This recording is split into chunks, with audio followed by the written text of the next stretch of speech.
క్రీడా school games ఉమ్మడి వరంగల్ జిల్లా ఆధ్వర్యంలో ఉమ్మడి వరంగల్ జిల్లా school games judo under protein పోటీలు నిర్వహించారు. తూర్పు నియోజకవర్గంలోని కెమిస్ట్రీ భవన్లో నిర్వహించిన ఈ క్రీడల్లో 390 మంది క్రీడాకారులు పాల్గొనడం జరిగింది. క్రీడల్లో ప్రథమ స్థానం పొందిన వారు ఈ నెల ఆఖరులో జరగబోయే స్టేట్ లెవెల్ పాల్గొనడం జరుగుతుందని, రెండవ స్థానంలో ఉన్న వాళ్ళు ప్రథమ స్థానంలో ఉన్న వ్యక్తి ముందు రోజు రిపోర్ట్ చేయకుంటే రెండవ స్థానం పొందిన వారికి పాల్గొనే అర్హత కల్పిస్తామని క్రీడా స్కూల్ గేమ్స్ ఉమ్మడి వరంగల్ జిల్లా సెక్రటరీ దస్తూర్ నాయక్, రాష్ట్ర జుడో సెక్రటరీ కైలాష్ యాదవ్ తెలిపారు. తెలంగాణ రాష్ట్రంలో వరంగల్ జిల్లాకు ఒక చరిత్ర ఉందని, ఇలాంటి ఈ జిల్లాకు గతంలో ఎన్నో పథకాలు, సిల్వర్ మెడల్స్, గోల్డ్ మెడల్స్ తీసుకురావడం జరిగిందన్నారు. రాబోయే రోజుల్లో వరంగల్లో ఉన్న క్రీడాకారులతో మరెన్నో పథకాలు తీసుకొచ్చే విధంగా చూడాలని కోచ్లను కోరారు.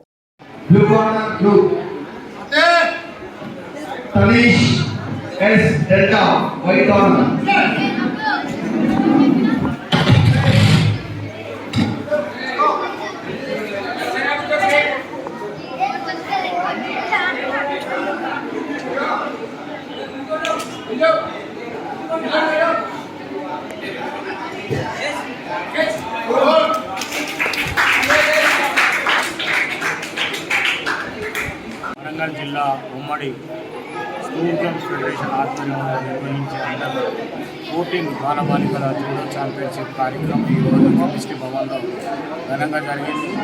ఇందులో ఒలింపిక్ అసోసియేషన్, జిల్లా జూడో అసోసియేషన్ మరియు స్కూల్ గేమ్స్ అసోసియేషన్, స్థానిక కెమిస్ట్రీ భవన్ వారి యొక్క సహకారంతో ఈ యొక్క పోటీలు ఈరోజు ఘనంగా నిర్వహించడం జరిగింది. ఇందులో పాల్గొన్న విద్యార్థులకు స్టాఫ్స్తో పబ్లిక్ ఆఫీసర్స్ కూడా భోజన వసతి కల్పించడం మన దస్తూర్ నాయక్ కార్యదర్శి గారు. అదేవిధంగా వరంగల్కు ఒక వినూతన రీతిలో సుమారు సుదీర్ఘంగా 40 సంవత్సరాల నుంచి ఏకధాటిగా ఛాంపియన్షిప్ తీసుకున్న తరుణంలో అదే ఉద్దేశంతో మరి వరంగల్ జిల్లాలో కూడా రాష్ట్ర స్థాయి పోటీలు నిర్వహించడం, నాట్ ఓన్లీ 14 ఇయర్స్ 17 ఇయర్స్ బాలబాలికలు అవకాశం అయితే 19 ఇయర్స్ కూడా చేసే అవకాశంలో వరంగల్ జిల్లా దాని నుండి ఎప్పటికీ కోఆర్డినేషన్ తోటి స్కూల్ గేమ్స్ కానీ, అసోసియేషన్ కానీ, ఒలింపిక్ కానీ ఒక సంయుక్త కోఆర్డినేషన్ తోటి జరుగుతున్న తరుణంలో రానున్న రోజుల్లో క్రీడాకారులకు ఒక వరంగల్ అంటే ఒక కర్మాగారం లాంటిది క్రీడాకారులకు. అట్లాంటి దాంట్లో అందరూ కోఆర్డినేషన్ అయిపోయి ఏ రోజు రాకుండా చూసుకునే విధంగా మళ్ళీ ఇందులో గెలుపొందిన వారు మనకు భవిష్యత్ మైసానాలో జరిగే జాతీయ స్థాయి పోటీల్లో సుమారు 5 నుంచి 6 మెడల్స్ కూడా మనకు వచ్చే అవకాశాలు ఉన్నాయి. ఈ మధ్యన ఖేలో ఇండియాలో కూడా మనం బహుమతులు తీసుకున్నాం సౌత్ ఇండియా ఫోర్త్ ఎడిషన్లో. అదేవిధంగా అంతకుముందు ఉన్న దాంట్లో కూడా మనం మెడల్స్ సాధించినాం. కాబట్టి ఇప్పుడు కూడా అంతకుముందు 6 సాధించి 6 నుంచి 7 వరకు కూడా మనం మెడల్ వచ్చే అవకాశాలు ఏమన్నా. ఇప్పుడు ఈ రాష్ట్ర ప్రభుత్వం కొంచెం చదువు తీసుకొని పిల్లలకు అనతి కాలంలోనే వాళ్ళకి సంబంధించిన డిఏడిఏలు కానీ వాళ్ళకి సంబంధించిన పార్టీస్ కానీ ఇంకా రానున్న ముందులో ముందుకే అవకాశం బాగా ఉంటుంది.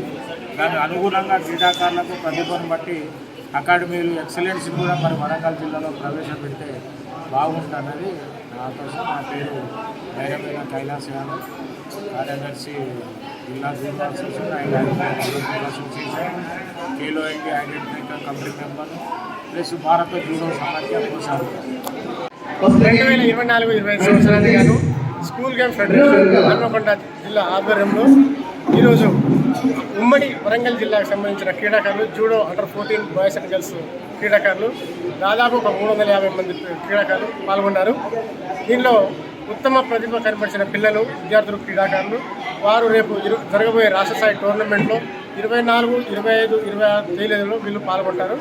వాళ్ళు ఉత్తమ ప్రతిభ కనిపించిన విద్యార్థులు స్టేట్ మీట్లో, రాష్ట్ర స్థాయి, నేషనల్ జాతీయ స్థాయిలో గుజరాత్లో జరగబోయే జాతీయ స్థాయి క్రీడల్లో వీళ్ళు పాల్గొంటున్నారు. కాబట్టి మీరు మంచి ఉత్తమ ప్రతిభ కనపరిచి మంచి క్రీడాకారులు ఎదిగి భవిష్యత్తులో దేశానికి, రాష్ట్రానికి, జిల్లాకి, వాళ్ళ పేరెంట్స్కి, పాఠశాలకి మంచి పేరు తీసుకొస్తారని చెప్పి ఆశిస్తున్నాను. వరంగల్ జిల్లా నుంచి ఎలాంటి స్టూడెంట్స్ని మీరు తయారు చేయాలనుకుంటున్నారు? మీకు యూనియన్ పరంగా, ఇప్పుడు అసోసియేషన్ పరంగా ఎలా స్టూడెంట్స్కి ఏ రకంగా మీరు సహకారం అందిస్తారు? మేము ఉత్తమ ప్రతిభ కనపరిచిన క్రీడాకారులని తయారు చేయాలనుకుంటున్నాము. అమ్మాయిలు, ఇది జూడో అనేది వేయింగ్కి సంబంధించిన క్రీడ కాబట్టి దానిలో వేయింగ్ చూసుకొని ఆ వెయిట్ని బట్టి మేము క్రీడాకారులను తయారు చేయడానికి మేము సిద్ధంగా ఉన్నాము. మీ పేరు? నా పేరు దస్తూర్ నాయక్ అండి, హన్మకొండ జిల్లా స్కూల్ గేమ్ ఫెడరేషన్ సెక్రటరీ.